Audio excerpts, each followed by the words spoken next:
Welcome to the REI Diamonds Show with Dan Breslin, your source for real estate investment jewels of wisdom.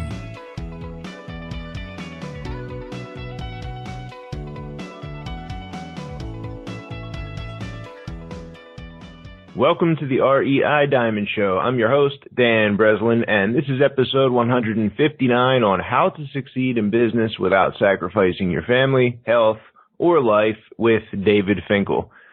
David Finkel is the author of The Freedom Formula and co-author of Scale, 7 Proven Principles to Grow Your Business and Get Your Life Back, written with Priceline.com co-founder Jeff Hoffman, and one of the nation's most respected business thinkers, a Wall Street Journal and Business Week best-selling author of 12 books. David is a regular columnist for Inc.com, FastCompany.com, and Forbes.com, reaching more than 1 million readers per year.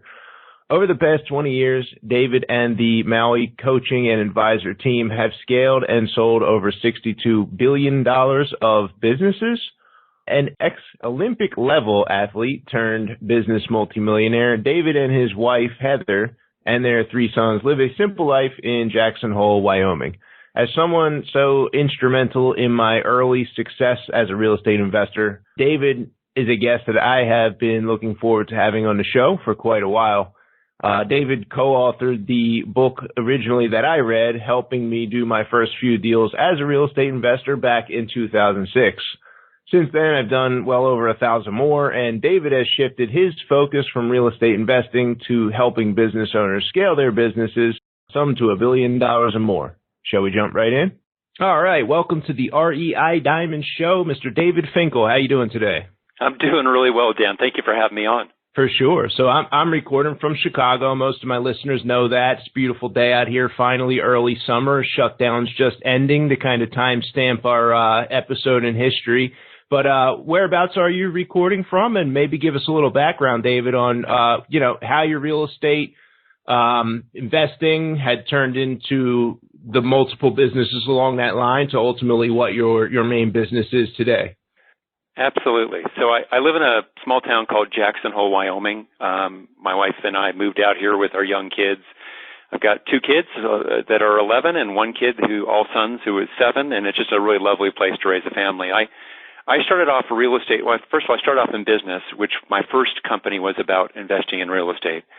And so that was back 24 years ago, investing in single-family houses. And over the course of about 10 years, bought, sold, lease optioned several hundred houses. At the end there, we were doing about 150 to 250 houses a year.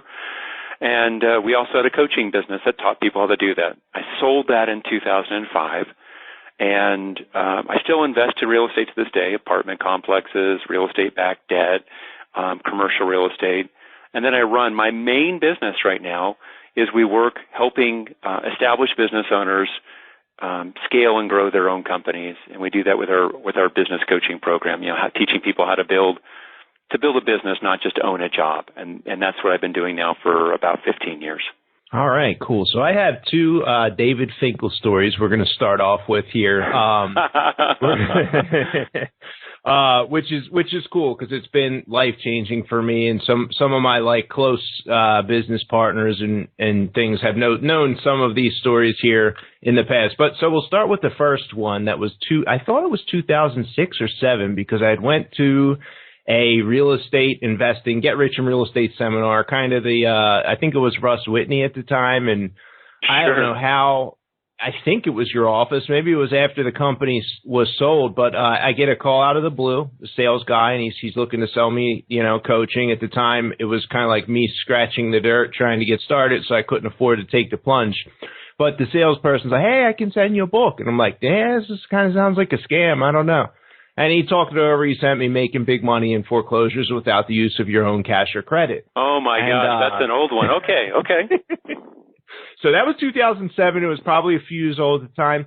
But the style of storytelling combined with the actionable items in there. I bought the other, I think there's probably 10 or 12 other books that I have bought and read, in succession behind that. And like I said, I was on a limited budget, but those seeds, especially that book, I remember like I was on a bus on the way to a business meeting, and I felt like inspired enough that I was like, man, I could just get off this bus and start like knocking on the door and making deals. I didn't do that. It eventually I made deals other ways with some of the techniques that were actually talked about in that book. But this will lead me into this second David story. And so some of what I want to kind of point out there is in those books, in that book, the story, the information, the whole packaging of it, kind of was planting seeds of belief. And then later on, you and I actually hopped on a coaching call together. This is a few years later. I kind of took a lot of punches in the market, never developed a real business. So it took me a good few years before I was able to build a sustainable business like I'm blessed to have today. You, I think, had another book going. It was kind of another cold call thing, and it was like a one-time coaching call thing. And you and I spent, I forget, 15, 20 minutes on the phone. And I was not doing a bunch of deals. I had a few flips going. I was doing a little bit of wholesaling. And your lesson for me, it was like, hey, how much is it worth if you're in there doing the work yourself on the house, which is something that I was doing. And I'm like, well, I don't know. I'd probably try $20,000 a month, like in a couple deals. And the net result of it was you had assumed I was making $300,000 a year, and I was not at the time. You're like, well, that's worth $300,000. And you kind of made these quick observations and connected the dots. And I don't even know that the takeaway you were trying to instill was the belief, but I remember thinking like, man, if this guy thinks I can make that kind of money, I think I'm thinking about my business in a different way. That somebody with that third party perspective kind of brings a whole nother level of like depth and belief. And I'm probably talking, I don't know,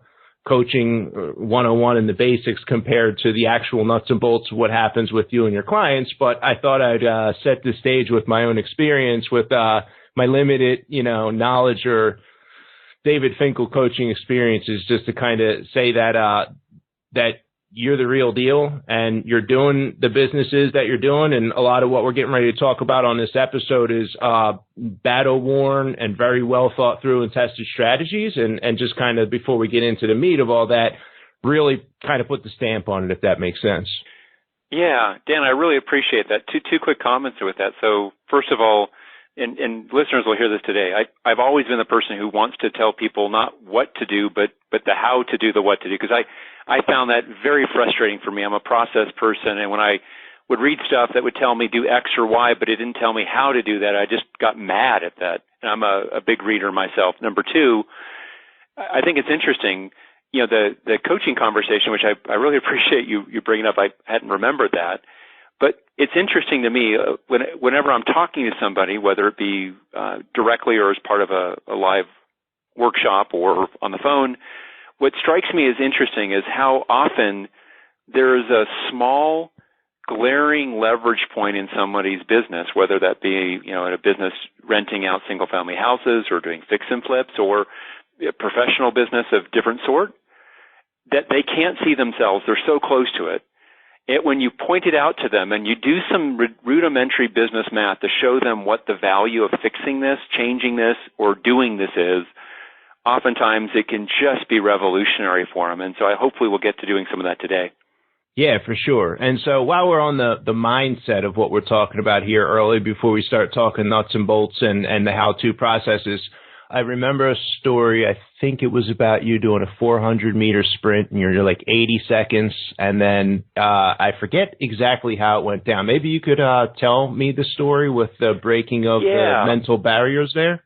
I appreciate that. This is a story I told in my most recent book, The Freedom Formula, and specifically what it had to do with was I was talking about the context of there are two economies operating in the world. We call it the time and effort economy and the value economy.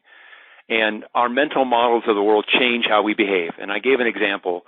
A long time ago, I'm almost 50 now, so I'm 49, turning 50 this year, so I'm not that way now. But back in a time, I was a Olympic-level athlete. I played field hockey in the U.S. national team, captained the team, was going to play in the 96 Olympics, and I got hurt. Well, back when I first started playing with the national team, where I was on the alternate on the squad but not on the team, I was training with the national team, and I was 16, 17 years old, training with men that were 20 to 26 years old. And so after sessions, our coach would have us go to the track, and we would run interval sprints, 200 meters, 400 meters. And I had just gone through a growth spurt. My times in those sprints were like 75, 78, 80 seconds, which is horrible. The rest of the team would come in 10, 15, 20 seconds before me, depending on the day. And I kind of imprinted that I must be slow. There was one day, though, I remembered, this was about 2 years after I started training with the national team, the coach pushed me to get in the front of that pack. And normally I just would gravitate to the back so I wouldn't get trampled. And for whatever reason, I'm in the front, and I still remember the rhythm of breathing. I come in there, that first sprint, I'm at 66 seconds. So I took a full 15 seconds off my normal times, which is impossible. You can't make a 400-meter sprint go 15 seconds faster than you were yesterday, except what it means is I always had those faster times in. The next sprint, 67 seconds. The next set, 66 seconds. And it just totally jarred or changed the way, it broke open the way that I saw myself. And from that point, I realized as an athlete, I actually was fast. But during the time that I had learned that I was slow, that was my model for myself. And of course, it made sense. I had grown 4.5 inches in 1 year. I was a gangly puppy that was growing into his feet. But once I had grown into them, I still had that old model. And a lot of people are operating their businesses, whether they're investment businesses or whatever, they're operating it under an old model that no longer serves them. And if they can break open that model, the results can change very quickly. And I don't mean that as woo-woo stuff, because I'm not that way at all. No, for sure. The business model, the mental model, both of them, I just know from my own experience. I don't really have a top-of-mind example. I guess I do. So like we kind of like leverage my company started back when you and I were on the phone. I'm like embarrassed. When I took that coaching call, I was not, seated at my desk, pen and paper in hand, the holy sacred space to do business and like conduct intelligent conversation. I was like driving on my way to the rehab, and I hope I pulled the car over at least to have the conversation. I'm like embarrassed, right? That was probably 2011, 2012, somewhere around there. Today I have a total of, I think, it's over 30 people all told. We have, vice presidents running each of our 3 markets. We did over 220 something houses last year. We're like closing in on 100 so far this year. I think we're already at like 2 million in profit. Which we split up. So in a sense, that's more of like a revenue number that goes amongst all the partners there. But we've been able to kind of leverage. But early on for me, the leverage point, the model in my mind was like, hey, I'm like generating these leads, and like, I don't want anyone else to go out there and like screw this up. So I will run and see every single house and make every single offer and make every single decision. And there came a point that I had to release the reins on that, and somebody, one of the newer partners at the time would go out and screw up an obvious deal that we should have had and should have been closed. So I had to deal with some of those pain that I was afraid of, but ultimately the growth that came on the heels of it once we were able to better train and systematize and put things in place, breaking that model for us kind of led to the next level, which leads me into my next question that I have as you were talking there.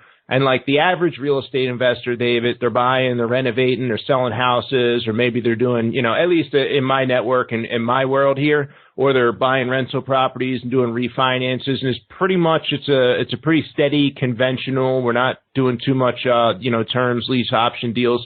People were either fixing and flipping houses and buying them cheap and putting into construction, selling, making a profit, or they're buying that needs some work, putting some work in, and then refinancing their cash back out, and it's kind of a rinse and repeat with the goal of getting a few hundred of those, I guess, at some point. Yeah. And I'm sure there's a variety in there. But I know that a lot of people like that who are probably listening to the episode right now are thinking, yeah, I'm kind of the guy that has to do everything. I've got to manage all this. I mean, do you have like a next level for somebody who's investing like that? Is there sort of an example that you might be able to talk about? Absolutely. Like a different model? Yeah, I'm going to hit it with both the mental model, and I'm going to hit it with just the control-itis that you mentioned. So first of all, I'm going to share it with a story. His name's RC. So RC is a client of ours. We've coached him for years. He has a flipping business where he'll buy, rehab, and then resell properties in Northern California. Today, his business does probably 100, 110 rehabs a year.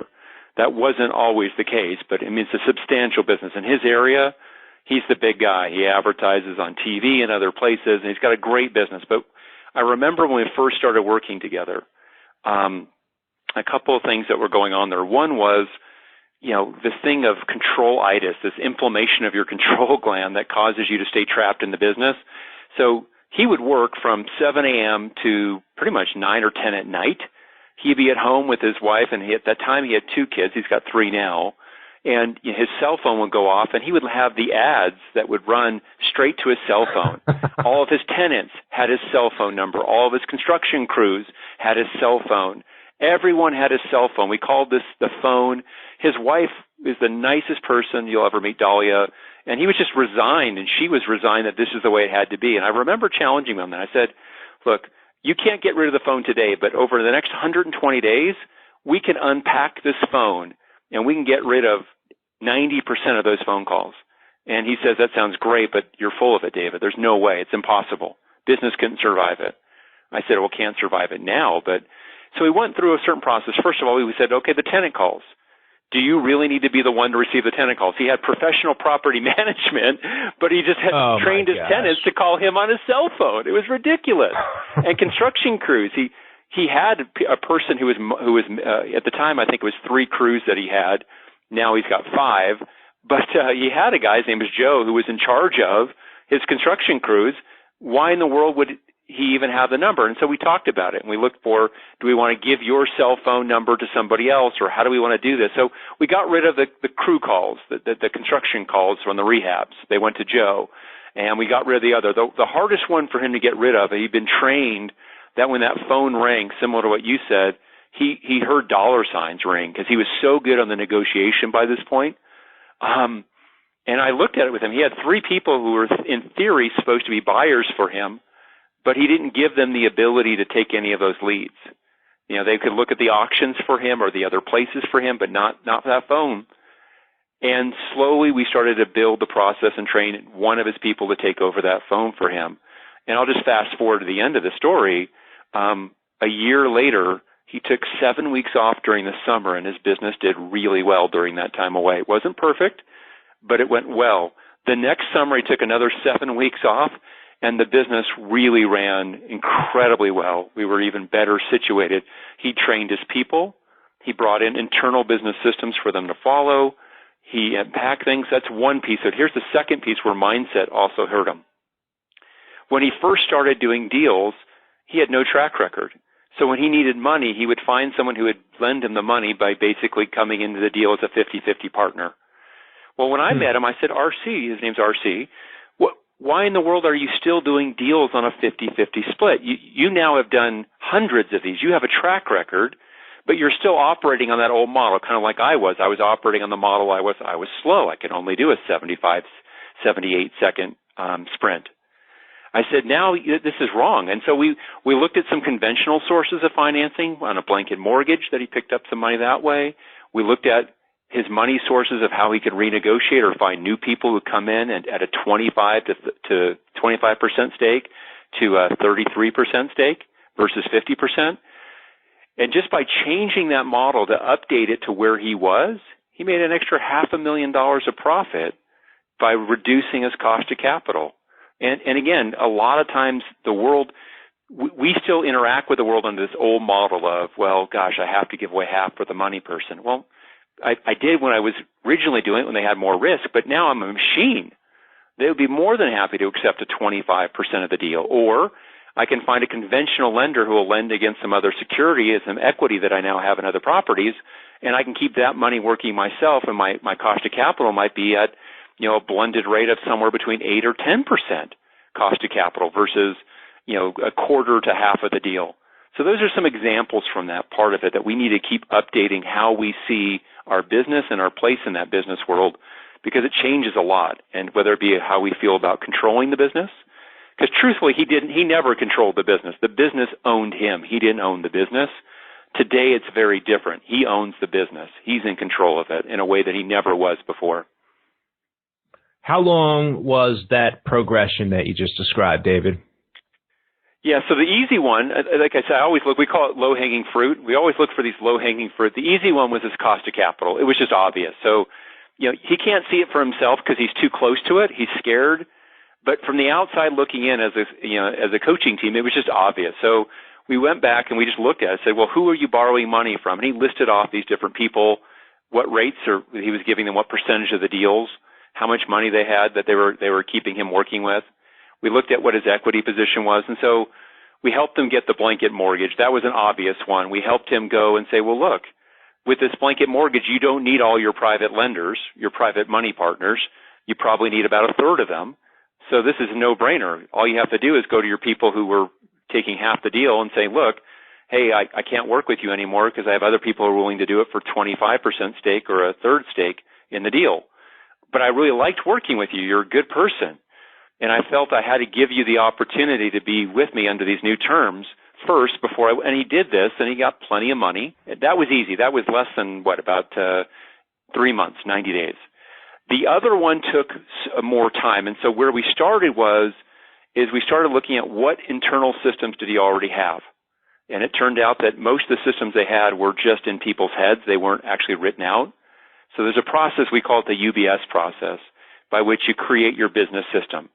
So we started capturing what those systems were in writing in an organized way. We can talk about that later on. At the same time, we looked at where were the phone calls coming from, and they were coming from 4 places: from tenants, from his vendors, in this case, mostly his contractors, from his advertising, and then the 4th category were these miscellaneous people that were trying to sell him stuff or just get his phone number because it's in the community. So great. The tenants, we just need to retrain them. And how do we make a good system there?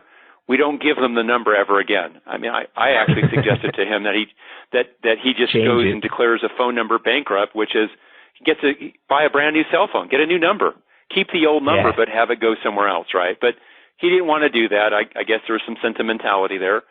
The contractors, just tell them to call this other person. If they call you, you simply redirect them back to the other. It's kind of like the kids. Like in my household, I'm pretty strict. My wife is pretty permissive. My kids ask me for something, I say no. Of course, they're going to go straight to my wife, Heather, and say, can we do this, Mom? And of course they are. So when he has a person call him, his contractor, he's got to be strong and say, you know what, you need to call Joe. You shouldn't be calling me for that. Joe's the guy you got to call. And then finally, the harder one was the advertising. And so we changed some of the numbers that they were toll-free numbers that he pointed to a cell phone, so it was easier functionally. And what we did was we said during business hours, go ahead and take the calls. We'll start there. You'll make a lot more money. You can negotiate better. But during after hours, make a little bit less, and I don't think you would over the long term. It turned out he didn't, but he was afraid he would. After hours, point the number to one of your buyers. Let them hand the calls. And they're thrilled to do it because they're going to make money themselves. They're going to make some commission money by closing some deals that way with some great leads. And let's see how this goes. And over the course of about another 4 months, he felt good enough to let that go. He still took calls when he was doing business. When he was in the office, he didn't mind taking the calls then. Neither did his wife, Dahlia. But on nights and on weekends, that's when he wanted to reclaim. And I'll tell you, 2 years into this process, Dan, he was working reduced hours. His hours were he'd get to the office about 8 o'clock and he would leave by 2 or 3 in the afternoon. Totally different from where he was before. And he just did this in an incremental way. He didn't do it all at once. This isn't an on and off switch. It was a kind of like a rheostat kind of going up brighter, bit by bit. So I think it's a perfect time for you to dive. First, define UBS. I know what it is, but for the listeners? Yeah, so for any listener for this, the term UBS comes from, 22 years ago, a business partner and I were building our real estate company, and we said we want to build this to be systems-driven. Matter of fact, we want to build it so that we have great business systems, and we loved acronyms, Dan, so we used the acronym for business systems, and we were a little embarrassed by it. BS is not a great acronym.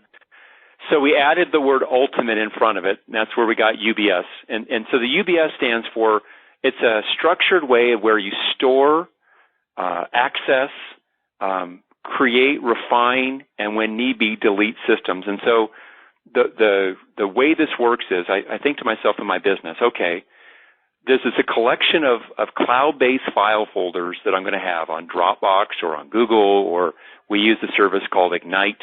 Other people might use, Microsoft, Box.com, whichever they want to use. Any of those services now are ubiquitous. Back then, there was only one service that really did this well, a company called Groove that eventually was bought out by Microsoft. Now there's a lot better solutions than that.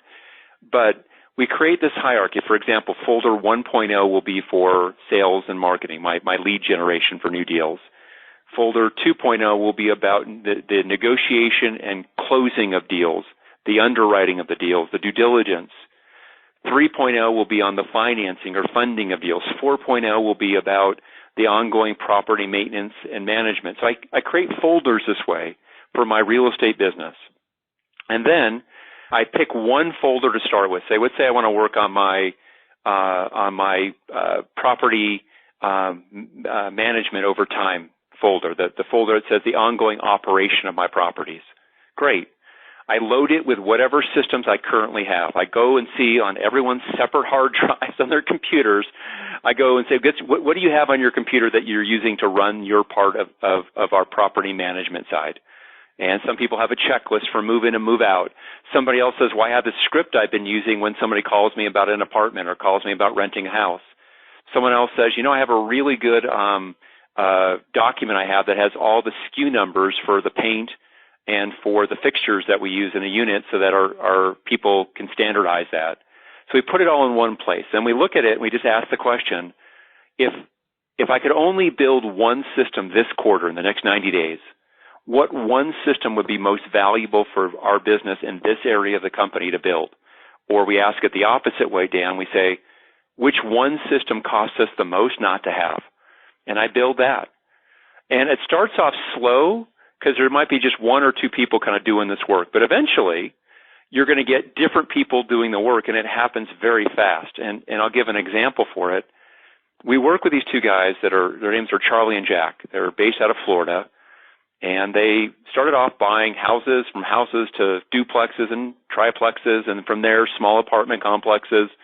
They ended up with over 1,000 units in this really kind of mishmash collection. And these are guys that were when we first started working together in their early 60s, and they're hang on a second here. If we weren't here, no one could run this thing. This business is not a business. It's just a collection of properties that we somehow managed to hold together with a little bit of shoestring and a little bit of wax and a little bit of chewing gum. So over the last 4 years, we've been working with them. They've gotten a couple of their kids involved. They've started to build a management team with that part. And the business is such that they don't have to do anything in there other than what they love and do best, which is negotiate new deals and sell properties. That's what they do. That makes the most value. They buy new stuff, make decisions about that, and they make decisions about how they're going to sell and what they're going to sell. But they have a really robust system in place. And what happens is usually the owner of the business is not the person who's going to be good at the systems anyways. My company does not want me creating systems. Why? I'm good at framing them out, but I get bored by it. I don't want to put all the details with it. So Teresa, Larry, Kim, Bethany, all these people who work for me, they do it much better. And so version 1.0 might have been years ago I created a checklist. Well, nowadays that checklist might be really decked out with hyperlinks that go over to video-based training about how to do each of the steps and what to look for. Standardized contracts would be another example. So these are all things that I do, but I do it incrementally, bit by bit, by starting with one area of my UBS, then the next and the next. And if someone who's listening to this, Dan, wants to get a hold of how we approach that, I would really point them to my last book, The Freedom Formula. There's a section there, I know we talked about, you've been reading that goes through and describes, and I believe it's chapter 4, Strategic Depth, that goes through how to do that and kind of lays it out visually. Yeah, you're right about that. And one of the things too, as a side, you've always been good at laying things out in the entire book in a very, very useful and methodical fashion. I commend your writing style. Thank you. You must write them yourself. I think when people ghostwrite the books, there's not the same depth of detail, that I find in all the books going all the way back to the 2000s when I first found your work. But as an aside, good job on that. Thank you for putting that kind of effort and detail in there. I want to put an underline under the last piece. So when I read it, when I heard it, when you were talking about the UBS this time, you had mentioned that it's an evolving system, and a big light bulb went off for me. I think because I think that like when we share some of our systems with our team, you know, a year, 2 years, 3 years ago, we like bring the system out, everyone kind of adopts it, and then they get off course a little bit, and then all of a sudden we revisit it, and it's, oh man, this thing is like really outdated. And just the fact that the UBS, the Ultimate Business System, is this like fluid, ever-changing, team should ever be paying attention and re-referencing, even though they say, yeah, I read that system, you know, last year when I started doing this thing, like perhaps there's this update that came down maybe by Teresa or whoever in the company, or maybe I dipped in myself and changed and modified a tweak. So the fact that it's like an evolution in process is kind of, I don't know, one of the heartbeat drivers, I think, of the business's ability to continue to scale, grow, and do better what they are already doing. Very useful also is the numbering system. So that's something that I began doing. And it's like by labeling it 1, marketing, 2, negotiation, 3, operations, it rather than putting your files in alphabetical order by default, it puts them in an order that you can kind of, you know, choose a priority. And I feel like you can put like a priority thinking is big for me. Priority of certain components of the business, perhaps that I'm working on at the time, perhaps that are, you know, instrumental to the business's success, I might put as my first folder, then second folder, third folder, etc. But in the same line of thinking, David, with the priority thought process, and this is something I observed throughout the entire Freedom Formula book, I think even going way back in a lot of your older stuff also, I think I remember also hearing that same kind of thing, but there's always this search for the highest value,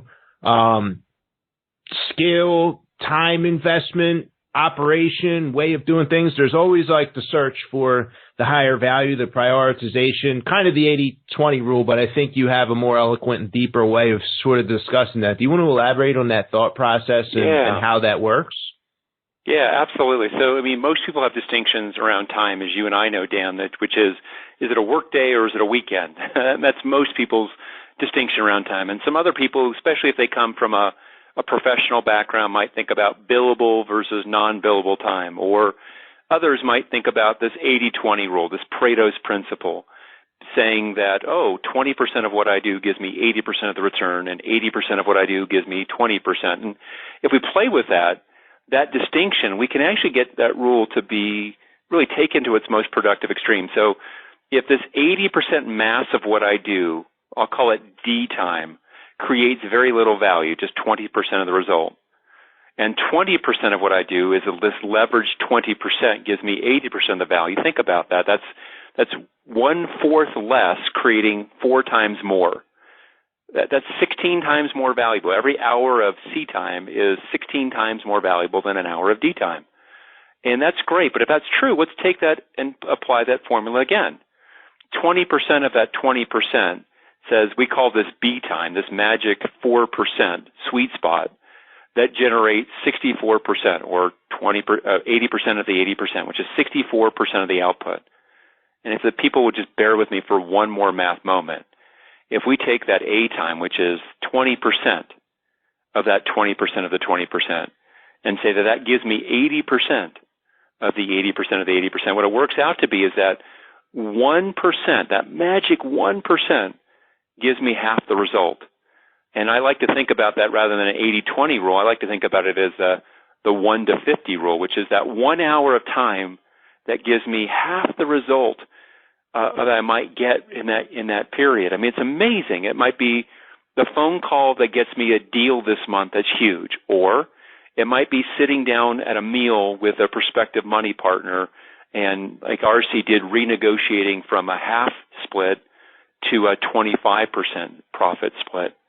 And you multiply that by, 12 deals that I do with this person this year, that 2-hour lunch might have made me an extra $300,000 of profit this year, or some large number. So when I think about my work, the question becomes, how do I get time to do A and B stuff? And the key is A and B activities, you need blocks of your best time. It's really hard to go, like, for example, I think about kids. I can't go to my kids and say, hey, I've got 5 minutes free here, guys. Let's have 5 magical minutes of magic right now. My kids are going to look at me like I'm insane, right? The only way I get magic with my kids is I spend enough time that I can have some of that magic. I need blocks of time with my kids. Well, same thing with my business, my investing company. So what we call it focus days and push days. So what we're going to do is we're going to start off by picking one day a week. And let's say Tuesday. And on Tuesday, I'm going to block off a 2 to 3 hour focus block somewhere in the morning time on Tuesday, or whenever I'm at my sharpest, my best. And during that 1, 2, or 3 or 4 hour block, I'm only going to be doing an A or B level activity. That's it. And then my push days, I'm just doing the normal things that keep the business going. I'm checking on my construction crew, or I'm making sure that we've collected rent this part and keeping our economic occupancy up, or whatever it might be. On my focus days, I give myself a good 2 to 4 hour block. On my push days, I come back and say, how can I carve out as a recurring appointment on my calendar 1 hour as a focus block? And if I do this here, I might only get 5 to 6 hours a week starting initially of focus time.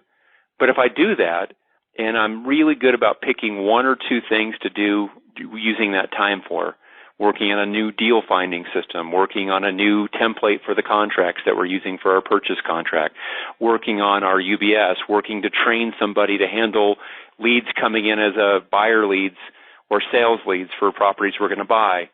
If I use that time well, I can create a huge return where those 5 hours this week might create more value than all the other hours combined. Think about it. 5 hours per week of my very best time in blocks focused on my highest value activities.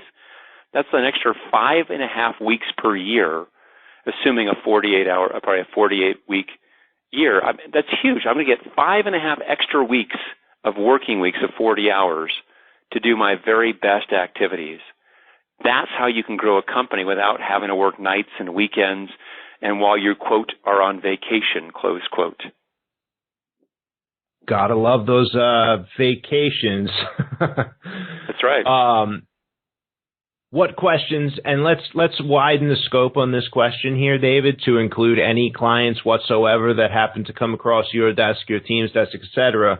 But what questions would you ask any client to discover that business owner's highest value A or B activities? How do you lead them? What questions would you ask them to get them to come to the conclusions of it's this or it's this I need to fill these focus blocks with? Yeah, well, let's do it by doing it for real here. So, Dan, I want you to think about your real estate company. I know you do a lot of wholesaling of deals. That's great stuff. So in your business, what's the one limiting factor, the biggest limiting factor more than anything else that slows down the growth of your company? Is it not having enough leads coming in, or is it I've got plenty of leads, but we don't have enough sales capacity to actually convert the leads into deals, or, hey, I've got plenty of that, but I don't have enough buyers on the other side to buy these contracts, or what's the single ingredient that if you had more of X, your business would immediately and automatically be able to grow quickly? I honestly think we're blessed, and it is immediately growing quickly, and we're in a really unique spot. But to play along with what we have here, let's call it structure and systems, and being able to train up people who have lower experience levels and bring them up to speed so that they get a multiple of, say, 10 on their experience, meaning 1 year experience under our coaching and guidance equals 10 years of experience of under someone else's or on their own experience level. Got it. So I'm hearing from you that you have plenty of leads, you have the ability to convert, you have good structure, but what you're missing here is if you had your staff getting up to speed faster, new staff getting up to speed faster, that you would have more capacity to do more deals. Now, specifically, if you could only have one functional role in your company get up to speed faster, which one role would be most valuable for you? The people doing the buying, the people doing the marketing, the people doing the tenant management, the people doing the underwriting, the people doing the selling of the contract to a wholesale buyer of the deal. If you could only have one function get up to speed faster than you currently have, what one function would have the most value to your business immediately if you could have that be 10 times faster, how you bring them up to speed?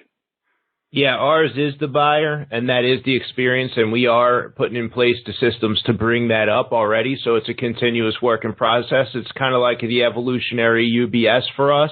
So it's something that we have very capable system already in place, and our guys are way up the curve in a very rapid speed, but I feel like, yeah, there's always room to improve, and that's why we're focused there. So magic wand Perfect. over that, to make it better. Great. So what we've just done, just to kind of let people hear that, though, this is a real life case study, right? So we take a successful business, in this case it's your business, Dan, and of all the places you could put your company's best talent, attention, and money, the place that would have the biggest payoff is on how quickly and how fast you can bring your buyers up to speed to more capably close more deals from the lead flow that you already have. That's great.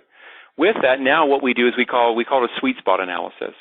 And of course, you know what this is because you read the book, but those that haven't, it's chapter 3, focus on your fewer better. And the sweet spot analysis is a great tool to pick the best ideas, your sweet spot ideas, to solve a challenge or to seize an opportunity. So in your case, it's an opportunity.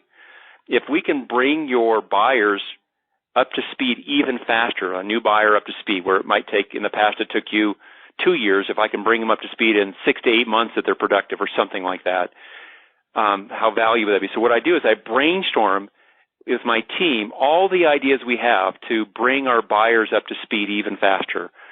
People come up with ideas like, oh, we could create a video-based training system. Oh, we could have a mentoring program internally that our people go out with other people. Oh, we could create some better collateral tools that would take some of the heavy lifting of explaining to a seller about how we work with them. We come up with all these ideas. We put them on a list. And then we take our list of brainstorm ideas, a minimum of 10, ideally 15 or more, and I put them through 2 filters. The first filter is the low-hanging fruit filter. And I ask of every potential idea we have to push back that limiting factor, I ask, is this a low-hanging fruit? And what that specifically means is easy to do, high likelihood of working. Is this a low-hanging fruit? Is this a low-hanging fruit? If it is, on the worksheet that we use, you just check the box for LH, standing for low-hanging fruit. And then I go in a second separate pass and put every idea through second filter. The second filter is the home run filter. If this idea works, will it move the needle big? Will it have a big impact? And if it is, I check the HR for home run box. And what I look for is out of my 19 ideas, I look for the 1, 2, or 3 ideas that are both low-hanging fruit and home runs, which by definition, that's your sweet spot. And I can pick one or more of those ideas and implement them in the next 60, 90 days, and it'll have a big impact. That's where the best talent, creativity, attention in your company should go to grow it. So one of the things we do with our coaching clients is every quarter we review what's the current biggest limiting factor, capital L, capital F, limiting factor, and how do we push that back this quarter. And we do it quarter after quarter after quarter in a relentless way. And that's how you get explosive growth with it. That's one way of spotting that. I love it. Interesting. I hope everyone listening got as much value out of it as I am currently getting, which is ironic because I read the book. But as I hear you describe it again, the sweet spot announcer, for some reason it didn't click at the same level. I must have zoned out there for a second. So I appreciate you bringing that up to speed there. Cool. So, all right, let's take it down a level. Let's say that our buyers are the people who are, my buyers are my partners. These are not like employees. We don't like treat them as such. We're doing like very generous splits with our people, and we try. One of my own business philosophies is to create a humongous opportunity for the people that I am in business with. I want to be a rainmaker, and I want to create an opportunity that's large, invigorating, and provides the same career, community, and calls so that everybody feels fulfilled, not just from making money, but we're doing good with the business work that we're doing. That aside, how would we take, someone who's, taking the inbound calls from advertising and they're negotiating with sellers in the living room. Someone who's doing the nuts and bolts of getting contracts signed, and perhaps they're also doing, dispositions and dealing with buyers. Same person. What would be the A, B, C, and D kind of thing for them? I mean, they got emails coming in all the time, texts coming in. How could they maybe prioritize some of that? So let's say I've got Sean who works for me, and Sean's one of my buyers. I've got 3 buyers who work for my investment company. He's one of them. Great. So when I look at what Sean does, what does he do that creates the most value? Well, the biggest thing he does is he buys or puts under contract really good deals. That's what he does that creates the most value. Also, what he does is he helps find the buyers who want to buy those contracts on an assignment. That's also a place he finds that creates the most value. Now, you might say that maybe we centralize our marketing. So he might be in a different city. He's my quote-unquote partner in the city, Philadelphia or Chicago or wherever he's at. So he's my partner there. So maybe I centralize the marketing. So what does he do that creates the most value? He puts deals under contracts and resells the contract. Okay. What activities within there are the activities that create the most of those results? Well, him sitting down face-to-face with a motivated seller who has some equity in their property. If we buy at a discounted price for cash, if that's our model, versus buying with a flexible terms or owner financing, they need to have some equity. So sitting down with a qualified, motivated seller is one of the highest activities that he has. Great. Hearing that, what I can also do with him is I can create a simple metric. A metric is a number that helps focuses somebody's attention and energy on their highest value activity. So in this case, when I have a sales team person, and in a sense, this function of buying and selling property, that's the sales function. There's a metric that we use. I've used this with hundreds of business coaching clients over the years, not just in real estate, but I've used it, professional service firms, manufacturers, construction companies, and we call it DST. It stands for direct sales time. And so I have my salespeople track what's the number of hours per week that they're spending in direct sales time. And direct sales time is defined as, in this case, in real estate like this would be Sean in the physical presence or on the phone with a seller or a buyer about a deal. Anything else doesn't count. Getting directions, doing research on the building or the property, that doesn't count. All that counts is how many hours per week is he getting in the presence of and sitting down with, or over the phone or video conference in today's world, with a prospective homeowner who's going to sell us a house, or a buyer who's going to buy one of our contracts or buy one of our properties. And what you find is that it's shocking. The first time I start measuring it, that number is pitifully low for most salespeople. Now, the moment we measure it, it starts to automatically increase somewhat. But now we start saying, well, hang on, where is your time going? Going back to that A, B, C, and D time, one of the things that we know, Dan, is that we focus on D activities to know where we're wasting all of our time. And we apply this thing, we call it the 4 Ds. How do we delete them? Shouldn't be done at all. How do we delay them or defer them, do them later? How do we delegate them, get someone else to do that? And then my favorite is, how do we design them out? How can we go back and rework the system so they don't even come up? So going back to the example of RC, it's rather than me telling the contractor, not to call this number anymore, it's me saying, okay, I'm going to point this number over to Joe's phone and he's going to take care of it. So the default behavior becomes the correct one.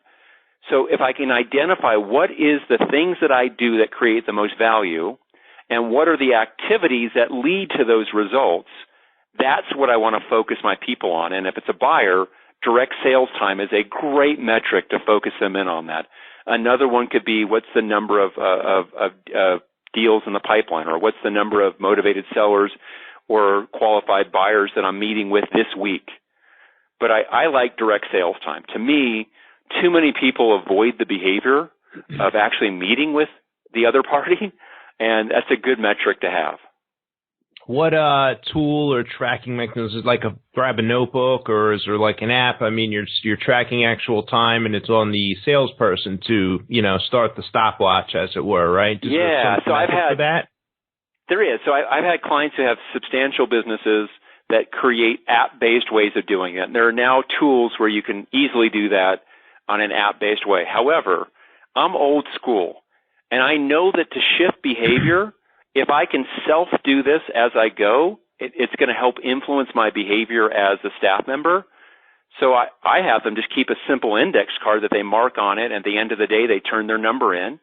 We plug it into a scoreboard spreadsheet, and there we go. I've got other people who do it even more old school than that. They set a target each day. They say, I want to make sure each day I average 4 hours of direct sales time per day. They put 4 quarters in one pocket. Every time they do an hour, they move a quarter to the other pocket. I mean, that's old school. That's like, Zig Ziglar old school.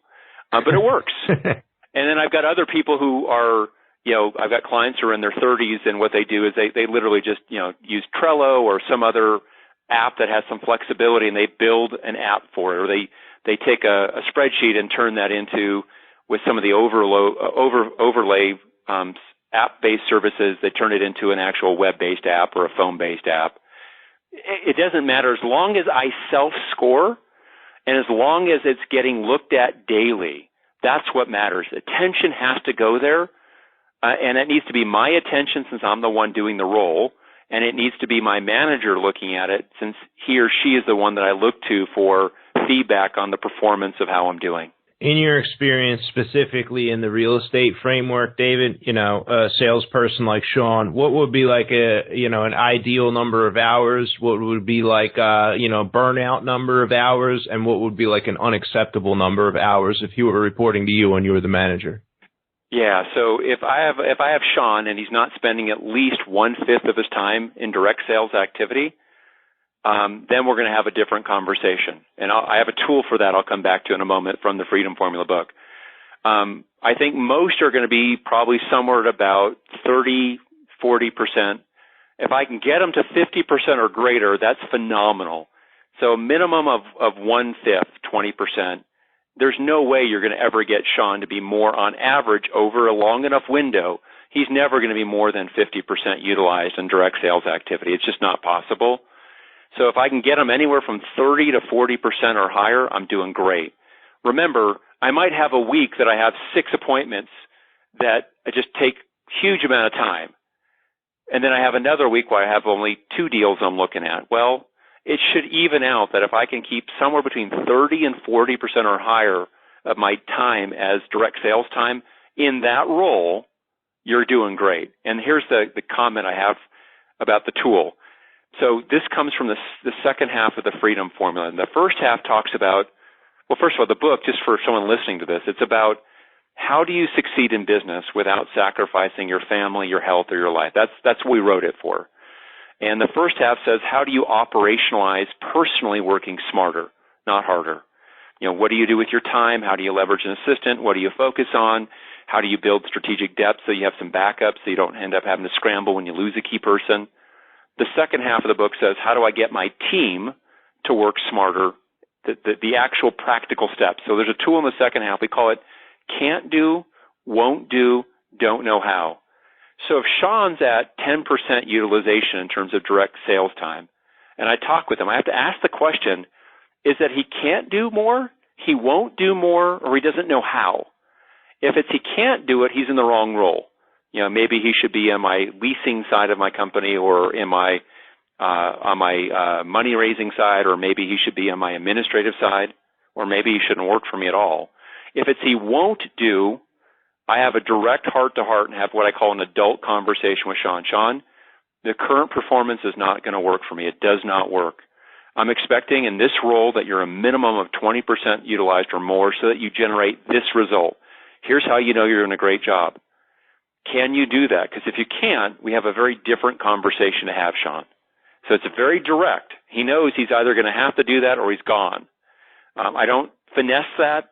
I don't give him 17 times to do that. If he won't do it, and I've talked with him, then I got to get rid of him. He's a cancer, and I can't afford cancer in my company. And then the final one is he just doesn't know how, and that's a training issue. Sean, you know what? You just came on board 2 months ago. Dan and I have been working on the new training system. Let's work to get you up to speed even faster. He needs help. He needs coaching. He he needs training to do that better and to see if he can do it or not. That's how I'd approach it. I like it. Are there any D activities that would be obvious that someone listening could say, all right, time to delete, time to design, specifically that Sean, the sales guy, had and maybe worked on as he did this priority himself? Sure. So funny enough, I find that someone in Sean's role will oftentimes talk with people who are clearly not qualified, or he'll go out on appointments before he's ever qualified the appointment. Why? Sometimes he's doing it because he's so excited that he's got a lead. Sometimes he's doing it because he knows he needs to see a number of people, and he's gaming the system a little bit. Hey, I went on an appointment today. Well, yeah, but they weren't qualified. You didn't qualify them beforehand, and so you went there, and this is a person who's got a $300,000 house. They owe $310,000 against it. There's no deal there. No way you can get a deal. Lender's not going to take a short sale on that thing. You're screwed. You wasted an hour of driving there and back. You wasted an hour and a half with the seller. That was 2.5 hours. You stopped for lunch on the way back. That was half your day wasted. So that would be an example of a glaring D activity. Others would include junk email. Sometimes I think people will over research a property in that role before they ever go. I used to have people that I would coach, and it's like, hey, I got a lead, great. Well, before I go out there, I'm going to go and I'm going to look down online to see who owns the property, and I'm going to see what the mortgages are against it, and I'm going to look at the neighborhood, and they do all this research, and I laugh and I say, well, did you even ever talk with the owner on the phone to see what her situation was, to see if she has a reason for selling? What's her motivation for selling? Is it just because she thinks she'll get a good price and she's curious what the market is? Not a motivated seller. Or is it, hey, she was transferred, the house is empty, and she's concerned about leaving it empty because of vandalism or people breaking in for squatting, right? In which case I should not wait. I should go right out there to the property and meet with the person. And I think those are some examples of low-value activities that people get sucked into. Office politics, low-value stuff. Let's crowd that stuff out for sure. So let's go up at any level, not keeping our focus on Sean and the salesperson perspective there, but any business owner across the board, David, how can they leverage a VA or maybe hire a personal assistant? What would that look like? What would be scary about that? I have a VA that I've trained up and gotten very good at managing and working with, and it's been tremendous for our business. So would you mind touching on that a little bit? Sure. I'll give 3 really concrete suggestions for leveraging an assistant. And for those that are reading the Freedom Formula, check out Chapter 2. But we do this all the time with coaching clients. Most of the people we work with, if there are 3 levels of growing a company, level 1 is the startup, level 2 is the owner-reliant company, and level 3 is the owner-independent company. At level 2, you have advanced, early, and middle stage. Early stage is, I'm just trying to scramble to get enough revenue coming in that I hit the point of sustainable profitability. Middle stage level 2 says, hey, this company works, it works well, but I have to be there every day. If I'm not there, the business directly suffers and really can't survive for more than a week or a month without me. An advanced stage level 2 says, hey, we're a rapid growth company. It's working. I've got good people. I've started to have, the core functions in my business. I've got some other leaders besides myself owning functional areas of the business. We're still, though, owner reliant. If I'm not there, I can be gone for a month, maybe even 2 or 3 months, but longer than that, the business would suffer. So most of the people we work with tend to be middle stage level 2 or advanced stage level 2. They're successful companies, but the owner is still the main player or one of several main players running it. So assistants are huge for them. The problem is that most of the people like that are very scared or uncomfortable with handing over control to somebody else, especially for things that they used to do themselves. They're control freaks. I'm one of them. I'm a control freak. What I've learned is that if I can find if I understand myself, here's the first point. If I understand myself and I find an assistant who matches my style, it becomes a lot easier to let go of control. So, for example, I'm an auditory delegator. I want to record a message for my assistant to do stuff. I don't want to write it. I don't want to type it. I don't want to meet. I'm an introvert. Yes, I can enjoy a conversation like we're having, Dan, but left to my own, I like to be quiet in my office by myself. I don't want to meet. I don't want to have to socialize with my assistant. And whoever I hire, they have to know and be okay with that. Otherwise, they're going to start to question, is David upset with me? Is David not like me? Does he think I'm doing a bad job? And it's drama. I'm a very low drama person. My kids and my wife, plenty of drama there. I don't need the drama at work. I just don't want it. I also need an assistant who can handle a certain level of ambiguity, because while I give instructions, I don't want to have to paint it out with a perfect thing. I want to be able to sketch out what I want him or her to do, and they just get it done. Like Emily, who works with me now, is one of 2 assistants I work with. She's phenomenal. I can say, hey, can you do something like X? And she's like, oh, yeah, I get it. And she just goes and does it. I delegate through an app that I can leave her an audio message in 1 minute, 30 seconds, 5 minutes. And it makes it much easier for me, where I used to take, I would meet with my assistant, half an hour or an hour once a week. Nowadays, as thoughts come up, I just, drop an audio message with her, and she just takes care of it. So that's the first point. Know yourself and find an assistant who really is capable of helping interact in your style. I don't want my assistant to give me audio updates. I want them to type it out. I want them to put all of it into one email and or one app where it's just clear in writing. It takes me less time. I don't have to interact around it. And I sound like a horrible person, but I know my personality. I just don't want the other. I've got other clients who do want the interaction. I've got a guy who likes to delegate by meeting with his assistant. He likes the interaction. Wonderful. He needs someone different than I do. Second one, there has to be one list to rule them all. This is my homage to J.R. Tolkien, right? One ring to rule them all. The idea is that my assistant should put everything that I ask him or her to do on one list. We use Asana for that. I use a different project management tool for the rest of my company, but I've got 2 assistants, Tiffany and Emily. We use Asana for it. It's simple. It's easy.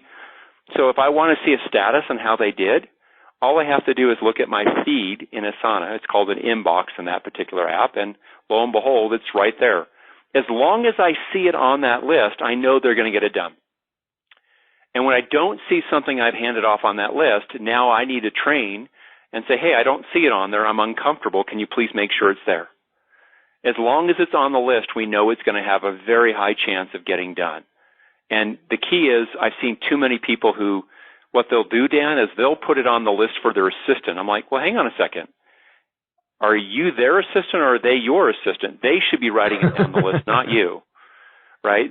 And then the final kind of tip I would give is, and this is really hard for people, but get over the discomfort of having your assistant help manage your inbox. There's some functional things you can do, but the big one is a lot of people say, well, what if they see something sensitive? And I laugh and I say, well, first of all, if it's really sensitive, why is it being emailed to you? That's not a particularly secure mechanism, right? Like, for example, my wife and I will email back and forth, and does my assistant see that? Sure, right? My assistant's got the maturity. Both Tiffany and Emily are married with kids. They know what happens in a marriage and how things go and the mundane inanities of organizing kids' schedules and other stuff. Of course they know this. They get it. So I hire mature people. I have a non-disclosure part of the contract, but some people are so scared. Well, what if they screw it up? Well, that's a training and a systems thing. You can have that. Emily gets rid of probably 40% of my email before I ever see it. It's wonderful. And the stuff that I see, probably another 20% of what I see, I have her do, as opposed to me. I want her to read my inbox. I want her to see my sent folder. I want her to know what's going on, because the better she understands what I'm working on, who I'm working with, and who matters and who doesn't matter to me in my business life, the better she can take stuff on and away from me that she just handles in the background, which I really appreciate. So does Emily work in the same office as you? Do you work virtually most of the time? And what would be, at what point are you looking at your email box? Or do you kind of like watch it and she's like skimming out the 40%? I mean, how does, that aspect of it work for you and her? Yeah, so that's a great question, Dan. Functionally, so first of all, I live in Jackson, Wyoming. She lives in Boise, Idaho. And Tiffany, I have a local assistant who works for me about 15 hours a week here locally, who does stuff that can only be done locally. Scanning of documents that are right here, making bank deposits on my behalf. When my tires on my car go from snow tires to all season summer tires, she's the one that takes the car in to get that changed over. So Emily's 8 hours away. Tiffany's literally in the same community. Tiffany works, comes by my office probably about 1 to 3 hours every Monday and Wednesday, and the rest of it she just does from her home herself. Obviously, Emily never comes over here because she's too far away, so she does all the rest of her hours remotely with that, and it works wonderful. I've had assistants that are on site. I've had assistants that are remote. My preference is I want someone who can. I need someone who's local and can come into the office for some of it. It would drive me crazy to have anybody here in my offices, even though my company's virtual. All of our people are different places. I've got an office and a conference room. I wouldn't want any assistant here every single day. 2 days a week is plenty. And if I get an emergency, I need her over, I'll ask for her to come over, and she's been really accommodating if a need be.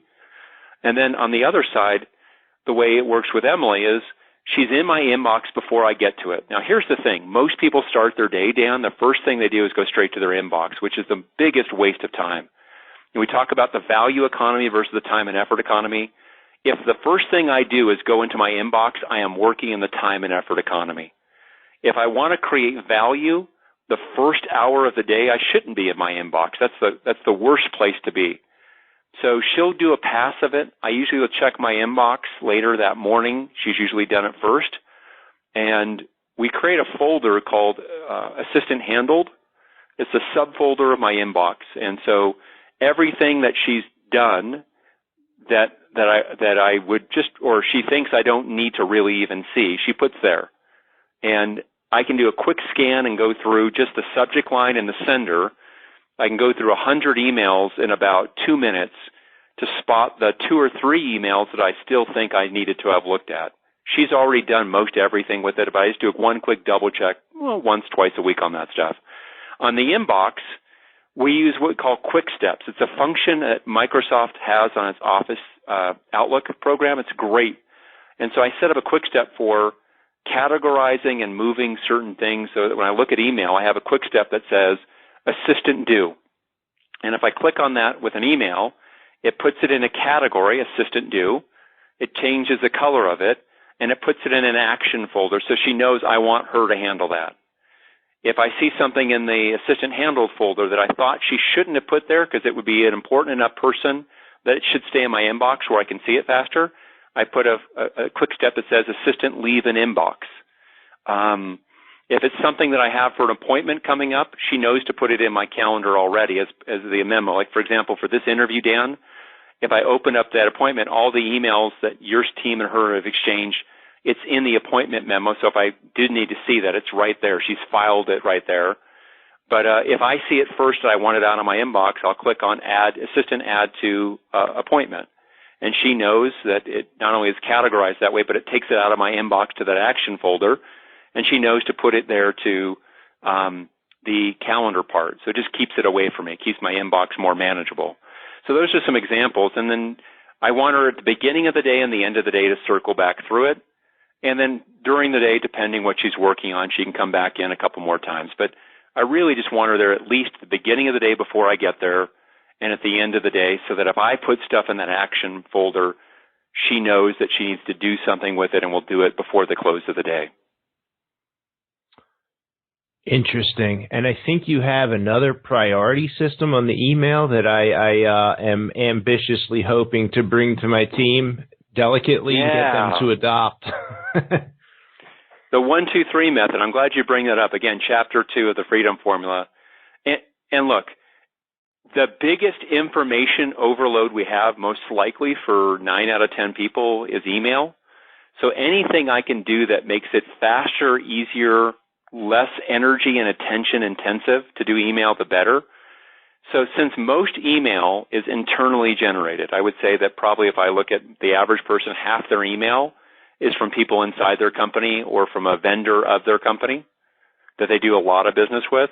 We use a simple 1, 2, 3 method in the subject line. A 1 says this is urgent and important. You have to do something with it. Drop everything, look at it, do it now. 2 says, hey, you have to take action on this email, but you need to do it in a reasonable time frame. You know, that might be if I read it in the morning by the end of the day, or if I read it in the afternoon by somewhere in the first half of the next day. And a 3 means this is just information only. So what it does is I can send an email to Sean that maybe has a really hot lead. It says 1, Sean, and it might say 3 for Dan. Say 1 Sean, 3 Dan. So I'm kind of CCing you on here. Hot lead, duplex, Cheyenne Street. So Sean sees that and goes, ooh, I need to take action on it right away. You see it, and it's a 3 for you. You know you don't have to do anything. You just glance at the subject line. That's enough for you to know. And if you're curious, you can open it, but you don't have to. And by doing it that way, it lets me look at my inbox and not feel so pressured to stay right on top of it. Like I can do that in batches versus all the time. And then if I have too many 1s, I mean, in our company, if I had any team member having probably more than 2 or 3 1s in a month, they're going to have a conversation with me or their manager in the company. Why? That's too urgency driven. Come on, really? You know, we should have been better than that. We should have preempted that. We should have, you know, prevented that. Or it's a little bit melodramatic. That's not a 1. And so I like that because it lowers the burden on my staff. And you think about it. You mentioned you had 30 people that work on your team, Dan.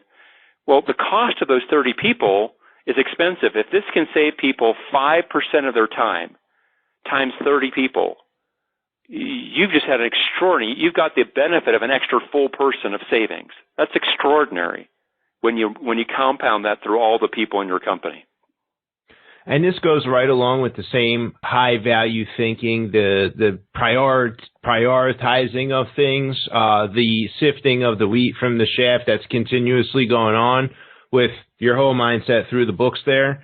And I really love the number 3 category for the email, because the worst ones for me is like we have some title issue going on or some update from some buyer. And what ends up happening is I get forwarded an email chain that has already gone back 15 or 20 times, and I have no clue if there's an action item there, if there's something of importance. It's not even in any logical order by the time I get it. I can't tell what's going on. I got a text, I got to pick the phone up, I got to email back. Is there something I need to pay attention to here? So I'm looking forward to plugging that one in.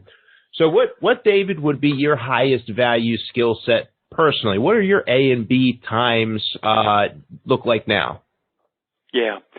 So the 3 things that I'm personally on the payroll for in my company, Maui Mastermind, which is my business coaching company, different from my real estate companies, that I do that create the most value. Number 1, the high leverage promotional spokesperson activities, whether that be, you know, doing a webinar. For example, I'm doing one later on in June that will probably have a couple thousand people on the webinar through SCORE. That would be an example of an activity with that. Number 2, leading my leadership team. That's still one of the core functions I have, leading that team, making sure that we're focusing on the right things and getting stuff done through them in a big picture way. The third thing that I do in our company is establish what we're about, what we focus on, and what our culture is. This idea that what's the narrative of our business. That you know, we're an advanced stage level 2 business right on the verge of level 3. We're not quite there yet. We will be in the next year to 3 years. You know, we're trying our very best to eat our own cooking. But as it stands, I'm still, those are the places that I contribute the most value.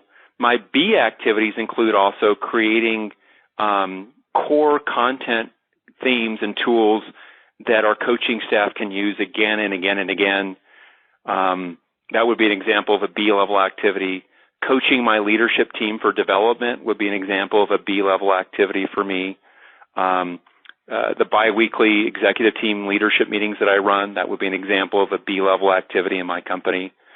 So again, here's the thing. My B activities and A activities might be different than somebody else's.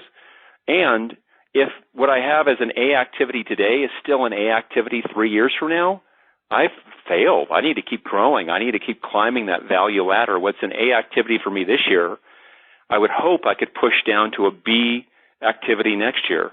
And what's a B activity next year, hopefully, is a C or D activity the year after that, as I continue to grow my business's ability to create value versus me personally producing the value.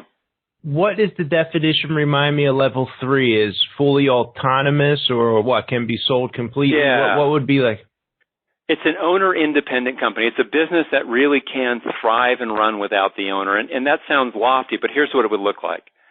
A friend of mine who I wrote the book, Build a Business on a Job with, who was a former client of mine, her name's Stephanie Harkness.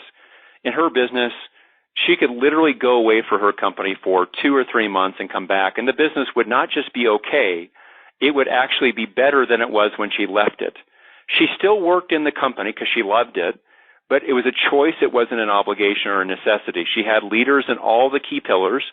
She still owned the CEO role, but the business could very well get along without her. That's a level 3 business. It's now an exit stage company. I could sell it. I could continue to scale it, or I could transition and just own it passively. A lot of our clients, when they reach that point, I mean, look, the reason why a lot of people invest in real estate is they love the fact that they can have an asset passively producing income and appreciating in value. Well, for a lot of people, the number one appreciating asset that can generate passive income for them is a business that they go passive in.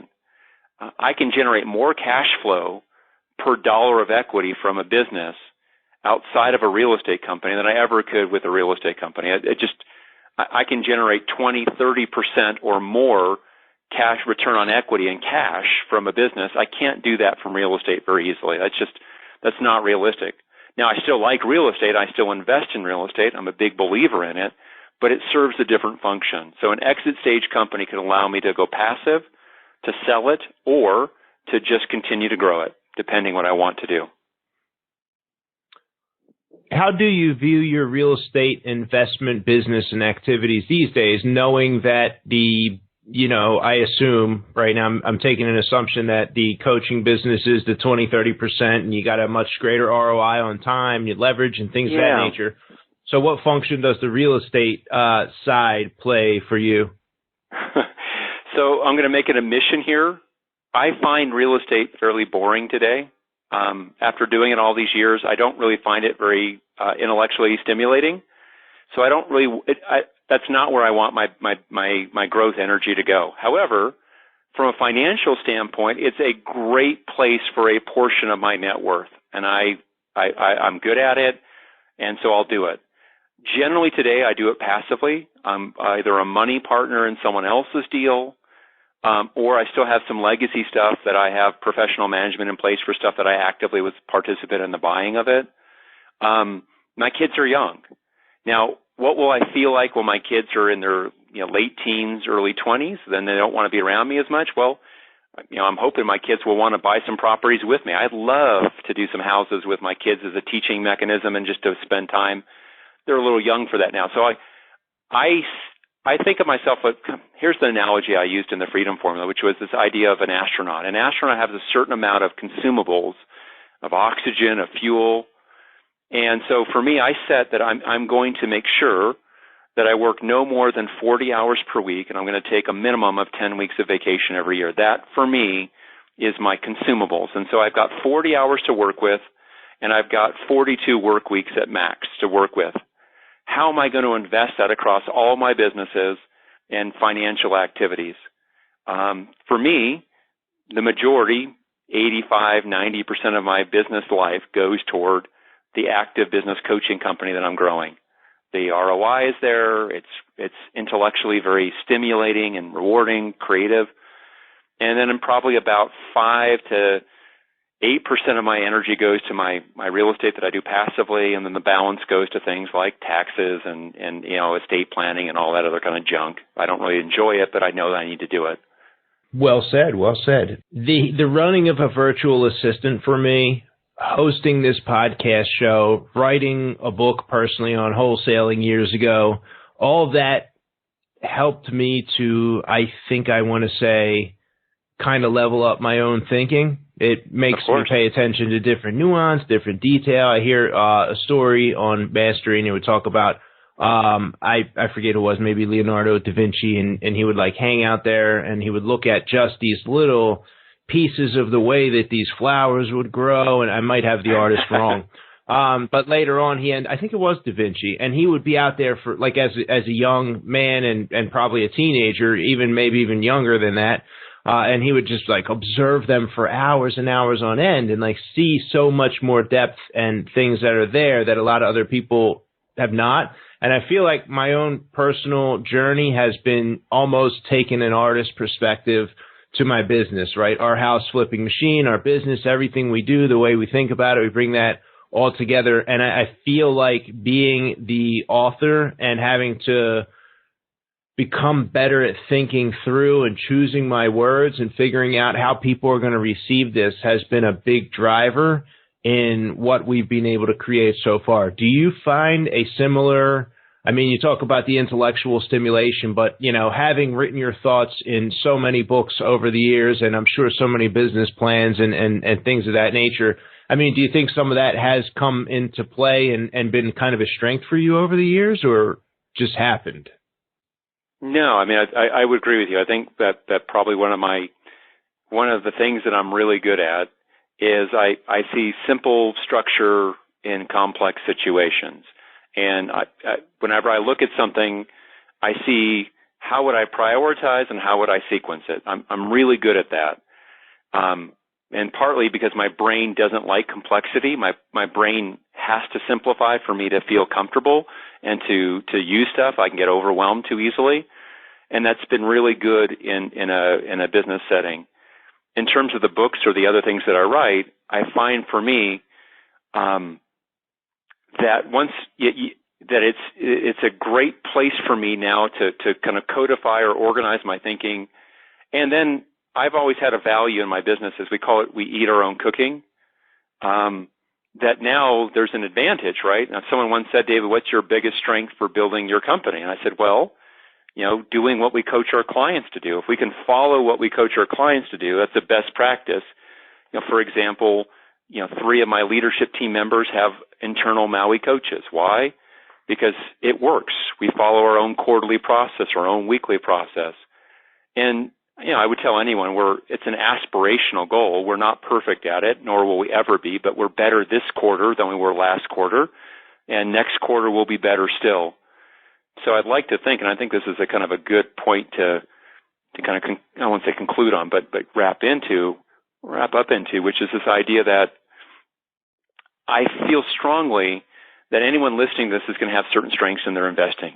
Some of them are going to be great negotiators. Others are going to be really good about designing a home on a rehab that the home just flies off the market and sells.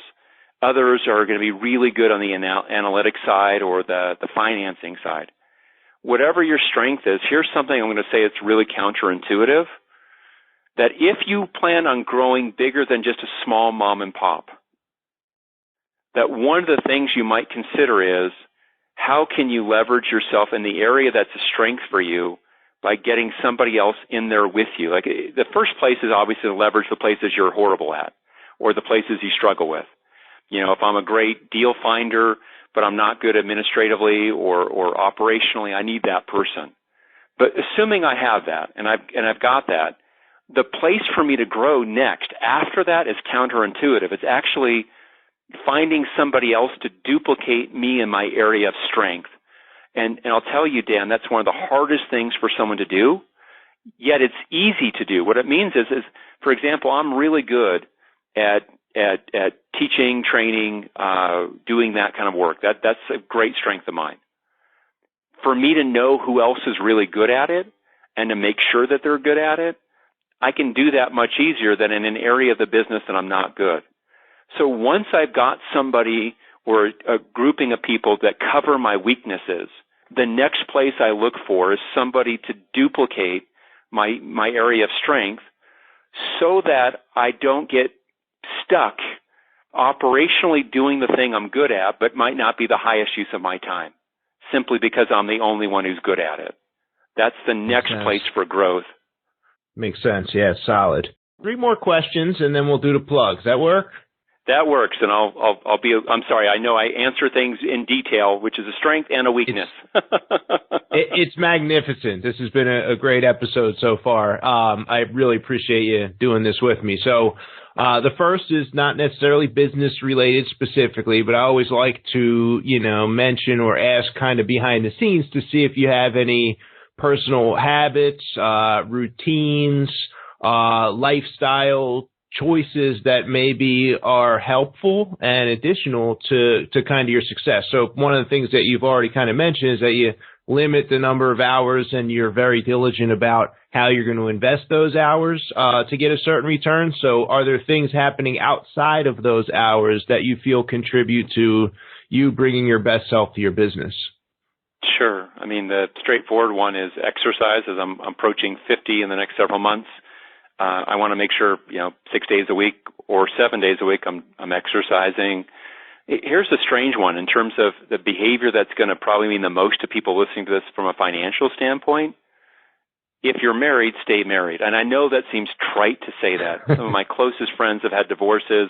My wife and I, who've been together for 23 years, between our parents have been married 7 times between them. I mean, it's ridiculous. But the reality is, I have a lot of clients that at various times, they're very interested in building wealth and building companies and so forth. But, if I can stay married, I'm going to be not just keeping all of what we have, but I won't lose 2 years of my life to the emotional turmoil of the divorce. So I know it's a tough one. I'm married to a psychologist. We talk all the time about, how do we improve the relationship? How do we do this? I just would simply say, if it's at all practical and there's no abuse going on, if you can find a way to make that work, there's probably nothing you can do financially that will have a bigger impact than doing that. And the final habit I would just share, and I find this important for me, is several times a week, I keep a weekly journal where I just add each time I write it, I'll put down what were some of the steps I took toward goals that I have, what were some of my magic moments, what are some of the blessings in my life. And it's usually about a page or 2 pages in the journal every week that I write. But it helps me just pay attention to all the good stuff that's going on in my life versus being the person who's constantly scrambling to achieve more. I'm not that guy anymore. But a decade ago, I was that guy who would pass right by the blessings in his life looking to accomplish that next thing. And that's not a good place to live. It's not very fulfilling. I like it. So what 2 books, David, do you recommend most often to your coaching clients? And it could be business, it could be real estate, it could be something totally outside of that, but what would be those 2 books, if any? Yeah, so if it's a business book, I still think the book I wrote, Scale, is probably the best book for entrepreneurs that I've seen on the market. I wrote it with my friend Jeff Hoffman, who was the co-founder of Priceline.com. So Scale. And if it's more of a personal book, there's a lovely book written by a guy by the name of Clayton Christensen. The book is called How Will You Measure Your Life? It is a wonderful book, and I've recommended it a lot. And I'll give a third one I can't help myself, which is a book called Less is More by one of the world's nicest people. Unfortunately, he passed away a couple weeks ago. His name's Jason Jennings. He's just a truly good human being. And the book is called Less is More, and it's a fantastic business book. It was written 20-plus years ago, but it's a great business book. All right. Now, David, I'm going to select 2007 because 2007 was 2 years after you sold the coaching company, and it was also a very interesting time for our country, similar in some respects to kind of what we're looking at now. In other words, we were on the precipice, but then 2008, 9, and 10, we know what took place there. And that may or may not have affected everybody listening to the call. But if you could go back and share the crown jewel of wisdom, knowing what you know now with yourself back in 2007, what would that be? I'm going to say something that's probably a little bit counterintuitive or different than you were expecting. So for me, if I could go back to 2007, I would tell myself, look, relax. No matter what you do, you're going to be successful financially. I mean, that is the truth. But what you're not going to realize and what you don't know is that some of the relationships and people in your life, the health that you're enjoying right now, there's going to be things that pass in your life that you're not even going to notice if you're not careful. So I would tell myself to take more pictures, to enjoy the moments of my life more, to be less concerned about, progress and achievement, and much more open to just savoring and appreciating all the gifts there. Most people who are going to listen to this, they're going to do well or extraordinarily well financially. But the people I meet, I see it all the time with clients that now a lot of our clients are in their 60s or 70s. They've sold companies, and I've got these friendships with them, and it's not about the money anymore. It's like, wow, the regrets they have are not about how they could have done another, office building or 100 more houses or, scaled their company better. The regrets that they have are the relationships they took for granted or the moments that they took for granted. And that's what I would tell myself. Just enjoy the heck out of it because it goes very quick. Wow, I love it. So how can listeners get more David Finkel? Well, first of all, you can go to our website, MauiMastermind.com.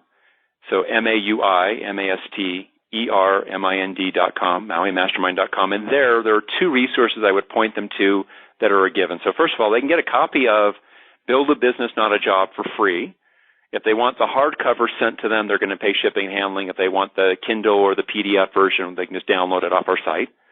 And then also on that same site, there's a business growth toolkit there that has 5 small video courses, operations, lead generation, marketing, time management. They're all right there.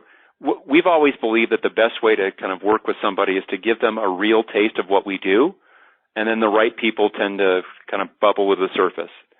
The final resource on that site, if someone really is serious who's listening to this and recognizes that you can do more with coaching, and I want to be clear here, while many of our coaches work with real estate investment companies, it's probably one of our 3rd largest practice areas as a coaching company. We don't teach people how to invest in real estate. If you're not already savvy in how to do the investing, what we do is we help you build the company that invests in real estate better, not to teach people about how to buy subject to the existing financing or how to do an AITD or how to raise capital. That's not what we do.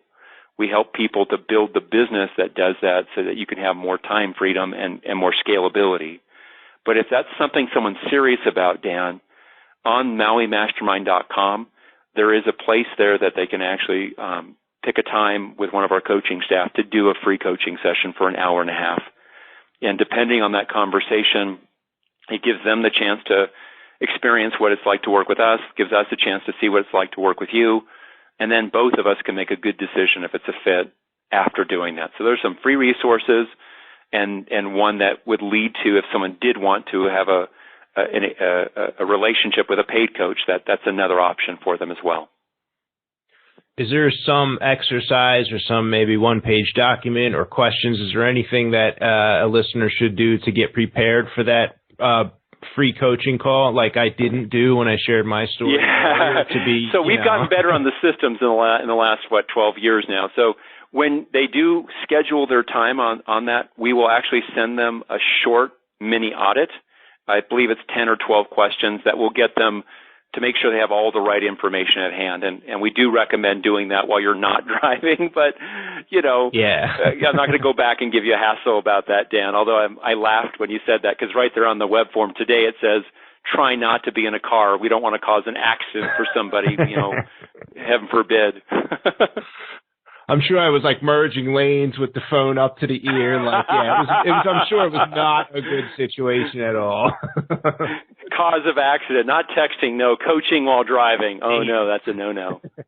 That's cool. So, hey, is there anything else I forgot to ask or that you'd like to share with listeners before we get wrapping up here, David? No, I don't think so at all. I think you did a great job with that. And again, to your listeners, I wish you every success doing what you're doing. And if I could give one piece of advice, kind of ending with this, is don't just invest in real estate. Build a business that invests in real estate. The difference is lifestyle. And I think that's an important difference.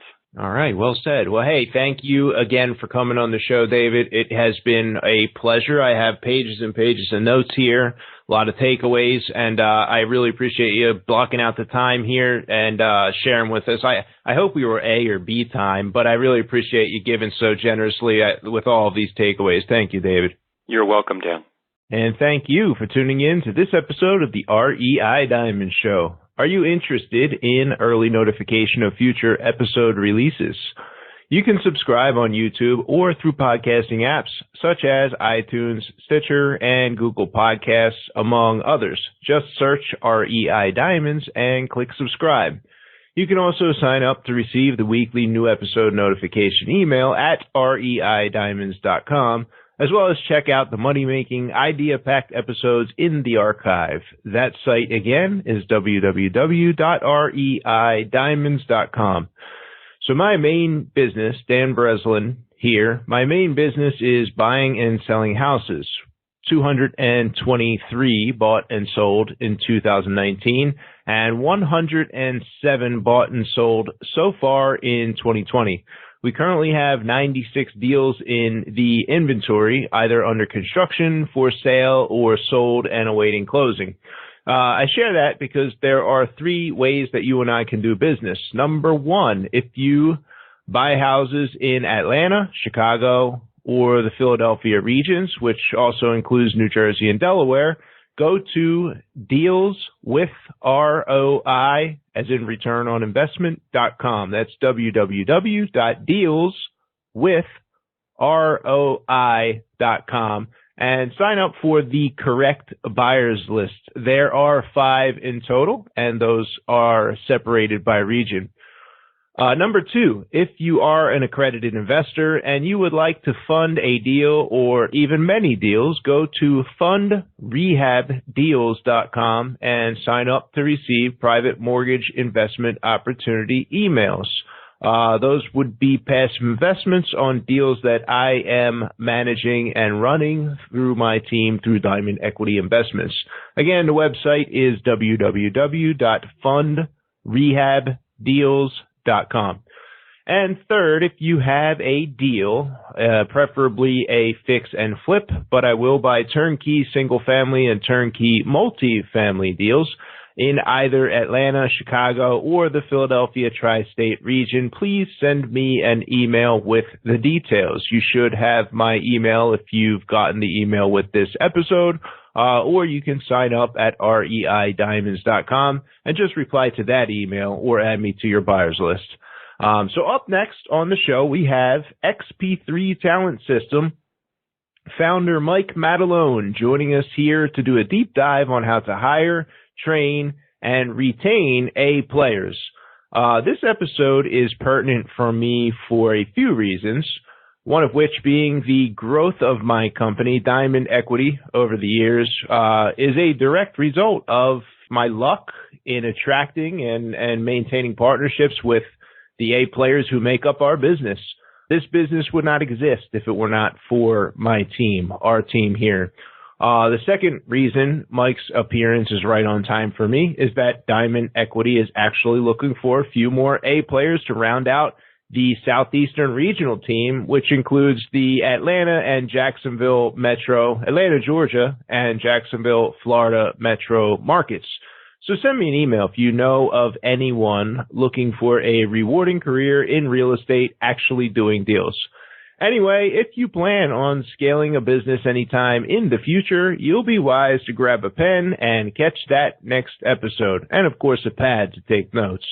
So until then, my friend, stay safe and close a few more deals. Thank you for listening to this episode of the REI Diamonds Show with Dan Breslin. To receive email notifications of new weekly episodes, sign up at www.reidiamonds.com.